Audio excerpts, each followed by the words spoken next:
Allez, agricultrice, agriculteur, je vous tiens 2 secondes la grappe pour vous dire que, en ce moment, vous n'êtes pas d'accord avec moi qu'en ce moment, nos champs, c'est des biscottes. Que quand on marche dessus, ça craque de fond. Allez, je vous tiens 2 secondes la grappe pour vous faire un petit repère chronologique du moment. Bon, chose numéro 2, et que on va quand même aller voir nos maïs, quand même, ce serait pas mal. Bon, allez, on va les voir sûrement dans la semaine prochaine ou cette semaine. Parce que je pars en vacances le 17 août.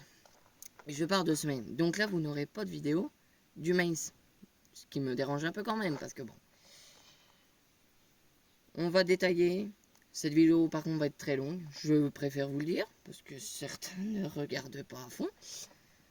Bon, enfin bref, on détaillera la photo d'avant et la photo de maintenant. Chose numéro 3, ouf, je m'en rappelle plus. À ce qui paraît, je ne tiens pas mes promesses. Que grand bien vous fasse. Je ne m'en fiche. Je vous en avais parlé quand j'étais rentré de Seine-et-Marne et je l'avoue totalement que j'allais faire des vidéos sur la fameuse phrase choquante de Madame Rousseau. J'en ai rien à péter de votre rentabilité.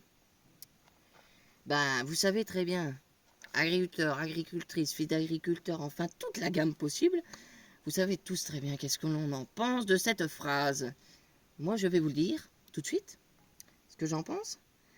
Cette politique française me dégoûte absolument. Et je ne souhaite pas du tout qu'on poursuive sur un débat enfantin, vraiment. C'est pourri.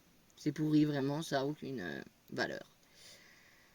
Chose par contre que je tiens, par contre, c'est la DNC. Et là, je surligne une grosse chose. Un grand soutien aux éleveurs qui ont perdu leurs bovins à cause de cette saloperie de DNC, évidemment.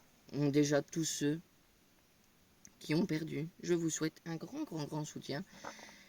Moi, je suis en Saône-et-Loire, je ne suis pas touché, mais vraiment, je vous comprends. C'est toute notre vie, je vous comprends. Donc, sachez que ceux qui ne sont pas touchés, on est plus fort quand même. On peut y arriver. On sait se remonter les bretelles, on sait se lancer, quoi.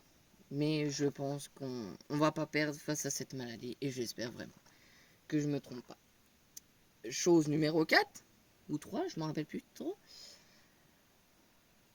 Une chose que je peux vous dire, collégiens, lycéens, seconde, première, terminale, quand vous allez faire vos stages, vraiment, allez voir ailleurs, allez voir ailleurs, vraiment.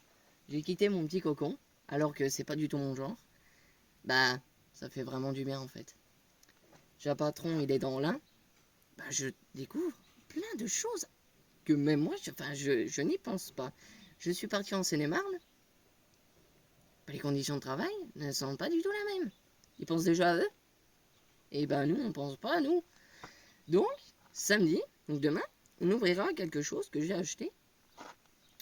Bon, avec la société, évidemment. Qui, j'espère, nous facilitera notre travail, j'espère bien.